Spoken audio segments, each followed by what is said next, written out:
Naam, uhali gani mpenzi mtazamaji na mfuatiliaji wa chaneli yako pendwa kabisa, chaneli ya Dr. Room. Hiki ni chumba cha daktari ambacho tunakuletea dondoo mbalimbali za afya. Lengo letu ni kuweza kusaidiana, lakini pia kukusaidia wewe kuweza kujua dalili, chanzo cha magonjwa mbalimbali ambayo yanatuzunguka au yanatokea katika jamii yetu husika. Na siku hii ya leo, bila kupoteza muda, tutakwenda kukuelezea kuhusiana na ugonjwa wa vidonda vya tumbo, na imani utakuwa na uelewa na unaopata si mgeni kwako. Huenda ukawa si mgeni kwako ugonjwa huu, lakini pia huenda ukawa wewe mwenyewe pia ni mhanga wa hili tatizo, lakini pia huenda si wewe ambaye ni mhanga, basi kuna ndugu au rafiki ambaye ni mhanga wa tatizo hili. Sasa leo nitakwenda kukuelezea dalili, aina na chanzo na tiba ya vidonda vya tumbo. Usisahau kwamba ambaye anakuletea dondoo hizi si mwingine, ni mimi Alex Mavindi. Ungana nami na nitegee sikio lako kwa uzuri kabisa ili kuweza kujua ni dalili zipi na ni chanzo kipi na ni tiba zipi za ugonjwa wa vidonda vya tumbo. Ni dalili zipi na ni chanzo kipi na ni tiba zipi za ugonjwa wa vidonda vya tumbo. Bila kupoteza muda, ni kwamba vidonda vya tumbo ni tatizo linalotokea baada ya kuta za tumbo au utumbo mdogo kuwa na vidonda. Hii hutokea ni baada ya kuharibika kwa ukuta wenye ute unaozuia kemikali za kuyeyusha chakula unaoitwa mucus. Sasa kemikali ambayo ni asidi inayozalishwa mwilini kiasilia husaidia kuyeyusha chakula na kuua wadudu tumboni. Kama ukuta wenye ute ukiharibiwa na kushindwa kufanya kazi, basi kemikali yani asidi itaathiri utumbo na kuruhusu bakteria kuendelea kusababisha vidonda vya tumbo. Vidonda vya tumbo vinatibika kirahisi, ila vikicheleweshwa bila kutibiwa huweza kusababisha tatizo kubwa sana. Ni tatizo linalotesa sana na kunyima raha watu wengi. Linahitaji umakini na pia husababisha magonjwa mengi kama kansa, amoeba yani amiba, homa na kupungua kwa uzito.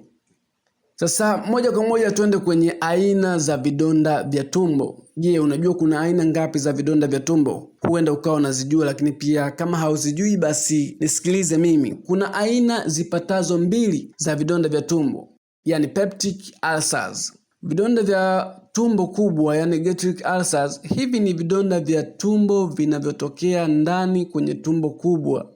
Na vidonda vya utumbo mdogo yani duodenal ulcers, hivi ni vidonda ambavyo hutokea kwenye utumbo mdogo hasa juu. Kumbuka kwamba aina za vidonda vya tumbo ziko 2, ambao kuna peptic ulcers, lakini pia vidonda vya tumbo kubwa yani gastric ulcers, ambavyo hivi ni vidonda vya tumbo vinavyotokea ndani kwenye utumbo mkubwa au tumbo kubwa. Lakini pia vidonda vya utumbo mdogo yani duodenal ulcers, hivi ni vidonda ambavyo hutokea kwenye utumbo mdogo hasa juu.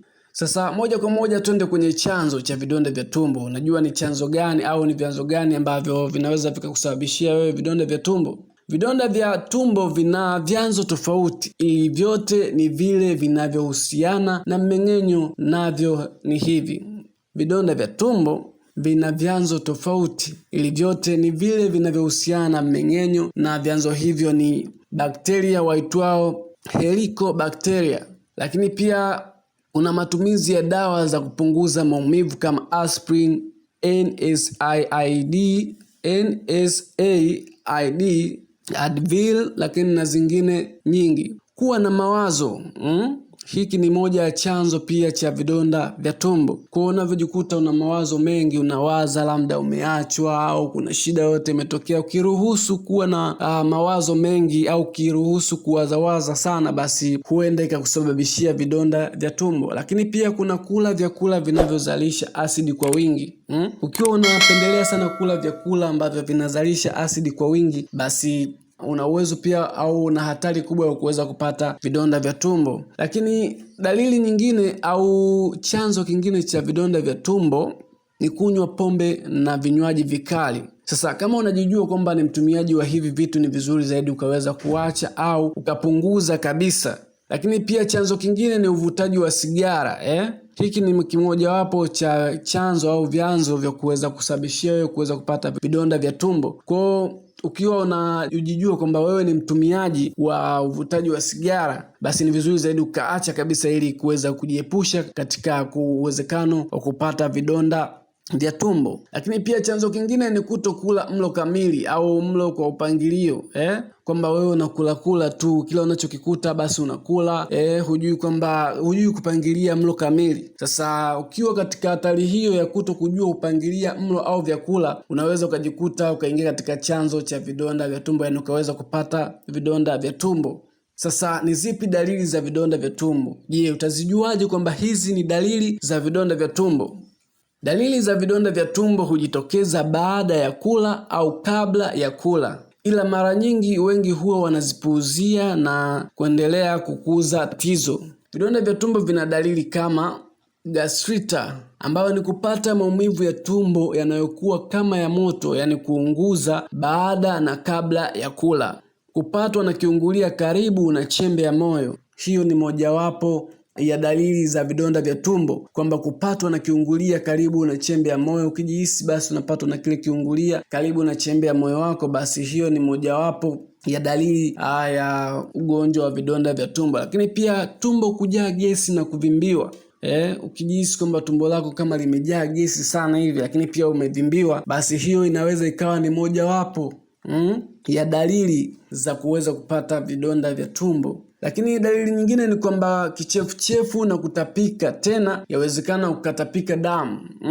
Unaweza ukawa na kichefuchefu, unajisikia kichefuchefu kama kichefuchefu cha kawaida, lakini jinsi unavyozidi kujisikia muda mwingine unatapika, unaweza baadaye pia ukatapika damu. Sasa ukijiona katika hali hiyo au ukihisi katika hali hizo, basi ni vizuri zaidi pia ukaweza kuwahi katika kituo cha afya kuweza kupata huduma zaidi, kwa sababu hiyo pia ni mojawapo ya dalili za vidonda vya tumbo.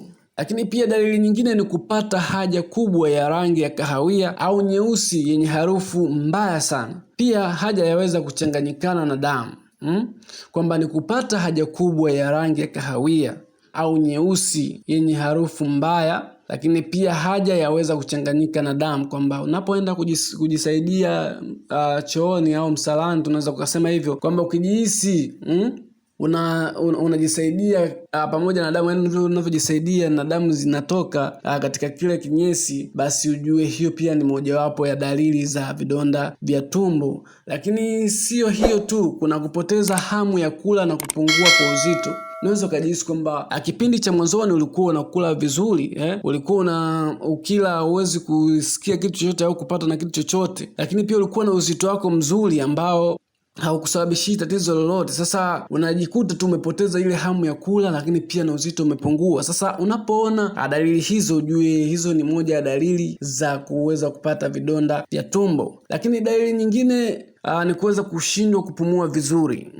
Kama tunavyojua kwamba kila mtu katika hali ya kawaida unakuwa unapumua vizuri, yani hewa inaingia na kuweza kutoka kwa uzuri, lakini unapoona kwamba ile hewa sasa inafikia kipindi kwamba haingii na kuweza kutoka vizuri, yani unashindwa kupumua vizuri, basi inabidi uwahi katika kituo cha kutolea huduma za afya ili kuweza kupata msaada wa kitabibu, kwa sababu hiyo ni mojawapo ya vidonda au dalili za kupata vidonda vya tumbo. Sasa jinsi gani ya kuweza kuepukana na vidonda vya tumbo?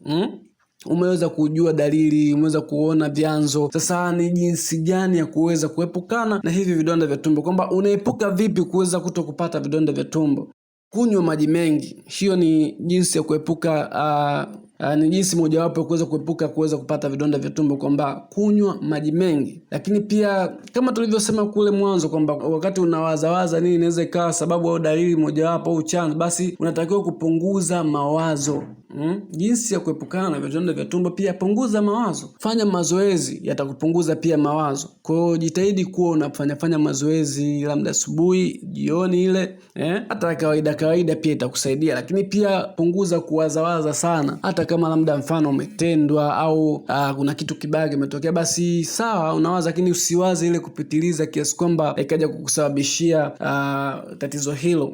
Lakini pia jinsi nyingine ya kuweza kuepuka vidonda vya tumbo ni kwamba punguza au balance kiwango cha halemu, yani cholesterol. Punguza au balance kiwango cha halemu.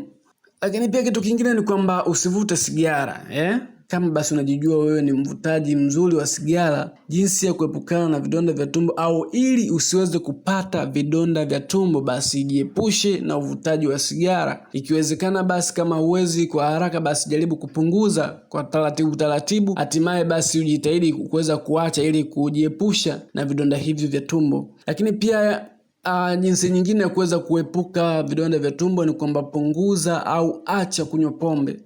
Wale wazee wa gambe, wazee wa hiyo. Sasa kama unajijua wewe ni mmoja wapo wa washirika wa kunywa pombe, basi punguza au ikiwezekana acha kabisa kunywa pombe. Itakusaidia kuweza kuondokana au kujiepusha na vidonda vya tumbo. Lakini njia nyingine basi ya kuweza kujiepusha na vidonda vya tumbo ni kula vizuri, vyakula bora hasa asilia na sio vyakula vyenye kemikali. Kula vizuri, vyakula bora hasa asilia na sio vyakula vyenye kemikali. Kwa tujitahidi michemsho ile tuweze kuipata kwa wingi. Tusile sana vyakula vyenye kemikali, mambo sijui masoda sana, sio vitu kama hivyo, kwa sababu vile vinakuwa vimewekwa kemikali, hasa ile ya kuto ku expire. Sasa tukiwa tunapenda sana kula vitu kama hivyo, itatusaidia kuweza kupata vidonda vya tumbo. Lakini tukipunguza kula hivyo vyakula vya kemikali, itatusaidia zaidi kuweza kujiepusha na vidonda vya tumbo. Lakini pia njia nyingine au jinsi ya kuepukana na vidonda vya tumbo, basi kitu kingine ni kwamba lala vizuri kwa muda mzuri, na ni masaa 7 hadi 9. Lala vizuri kwa muda mzuri, masaa 7 hadi 9, itakusaidia zaidi wewe kujiepusha na vidonda vya tumbo. Tiba ya vidonda vya tumbo, kwamba tatizo la vidonda vya tumbo linatibika kufuatana na muda wa tatizo, na mara nyingi wagonjwa wamekuwa wakidharau dalili za vidonda vya tumbo na kudhani kuwa hakuna madhara makubwa.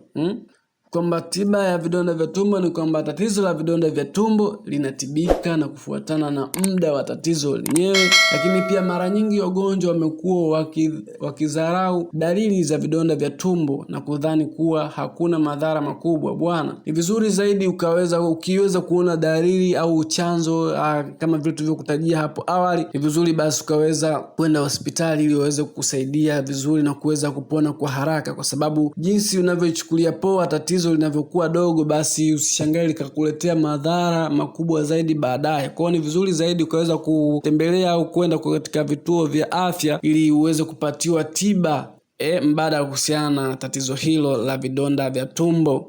Hadi kufikia hapa sina la ziada. Jina langu ni Alex Mavindi. Endapo kutakuwa kuna swali au kitu chochote, basi tuandikie komenti yako hapo chini katika channel yetu hii ya Dr. Room, yani chumba cha daktari.